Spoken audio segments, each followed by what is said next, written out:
Financial service രംഗത്ത് കഴിഞ്ഞ 30 വർഷത്തോളമായിട്ട് നിലനിൽക്കുന്ന തോമസ് ഇൻവെസ്റ്റ് ഇതാ പാവറട്ടിയുടെ ഹൃദയഭാഗത്ത് പുതിയ സ്ഥാപനം ആരംഭിച്ചു കഴിഞ്ഞിരിക്കുകയാണ്. അപ്പോൾ തോമസ് ഇൻവെസ്റ്റുമായിട്ട് ഉള്ള ഒരു ബന്ധം അതിനെക്കുറിച്ച് പറയാനായിട്ട് ഇന്ന് നമ്മുടെ കൂടെയുള്ളത് നോട്ടറി അഡ്വക്കേറ്റ് ആയ ജോബി ഡേവിഡ്. സർ നമസ്കാരം. നമസ്കാരം.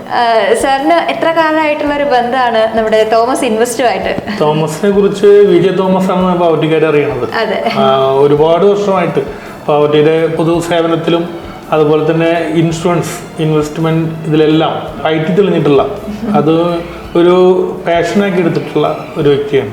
അങ്ങനെയാണ് അദ്ദേഹത്തിനെ എനിക്ക് ഇത്രയും കാലമായിട്ട് അറിയുന്നത്. വിജയ തോമസ് എന്ന് പറഞ്ഞപ്പോൾ പാവട്ടിയിൽ ഒരുവിധം എല്ലാവർക്കും സുപരിചിതനായിട്ടുള്ള ആളാണ്.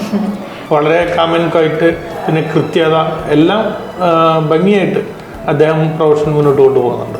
സാറിന് എന്താ തോന്നുന്നത് ഇങ്ങനെയുള്ള കാര്യങ്ങൾ, അതായത് ഫിനാൻഷ്യൽ മാറ്റേഴ്സിൽ നമുക്ക് മുന്നിൽ ഒരുപാട് ഓപ്ഷൻസ് ഉണ്ട് അല്ലേ? കാലത്ത് അത് കൂടി വരികയാണ്. അപ്പൊ അങ്ങനെ അതിനെക്കുറിച്ച് കൃത്യമായിട്ട് പറഞ്ഞു തരാനായിട്ട് ഇതുപോലെ പാവട്ടിക്കാർക്ക് ഇപ്പൊ കുറവുള്ള ഒരു ഇതാണ്. ഇഷ്ടം പോലെ പണക്കാരും അതുപോലെ തന്നെ ഒരുപാട് വരുമാനമുള്ളവരുണ്ട് ഈ മേഖലയിൽ. പക്ഷെ ഒരു പ്രൊഫഷണലായിട്ട് അവരെ ഒരു നല്ല രീതിയിൽ ഒരു മാർഗനിർദ്ദേശം കൊടുക്കാനായിട്ട് അദ്ദേഹത്തിന് ഒരുപാട് പേര് ഇവിടെ ഉണ്ട് ക്ലയൻസ്. പക്ഷെ ഇനിയും ഒരുപാട് പേര് വരേണ്ടതായിട്ടുണ്ട്. അത്തരക്കാർക്കൊക്കെ ഒരു നല്ലൊരു ഓപ്ഷനായിട്ട് തോമസ് ഇൻവെസ്റ്റ് അല്ലെങ്കിൽ അദ്ദേഹത്തിന്റെ ഈ ഒരു സേവനം ഗുണം ചെയ്യും. കാരണം ആള് ലോകത്തിലെ ഒരുവിധം രാജ്യങ്ങളിലൊക്കെ പോയി കഴിഞ്ഞു, അംഗീകരിക്കപ്പെട്ട ആളാണ്. അപ്പോൾ പാവട്ടിയിൽ തന്നെ ഇന്ന് ഇൻഷുറൻസ് ഫീൽഡിൽ നിന്നുകൊണ്ട് ഇത്രയും വലിയൊരു വിജയം നേടിയിട്ടുള്ള ഒരു വ്യക്തി അല്ലെങ്കിൽ പാവട്ടിക്കാർക്ക് അഭിമാനമായിട്ടുള്ള ഒരു വ്യക്തിയാണ് തോമസ്. കൂടാതെ എനിക്കൊരു കാര്യം പറയാനുള്ളത്, ഇവിടെ ലയൺസ് ക്ലബ്ബ് അത് പാവട്ടിയിൽ കൊണ്ടുവന്നത് തന്നെ അദ്ദേഹമാണ് അതിന്റെ സ്ഥാപക പ്രസിഡന്റ്. ഇന്നും അത് വളരെ ഭംഗിയായിട്ട് കൊണ്ടുപോകുന്നുണ്ട്.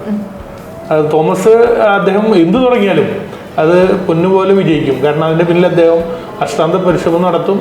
ആ ഫോളോ അപ്പ് കൊണ്ട് തന്നെ ആ ഇച്ഛാശക്തി ഉണ്ട്. അതുകൊണ്ടത് വലിയൊരു വിജയത്തിലേക്ക് എത്തിച്ചേരും. പാവട്ടിക്കാർക്ക് ഇത്തരത്തിലുള്ള പ്രൊഫഷണൽ ആയിട്ടുള്ള ടച്ച് ഉണ്ടെങ്കിൽ അത് നല്ല രീതിയിലുള്ള ഒരു മാറ്റം പാവട്ടിയിൽ കാണിക്കും.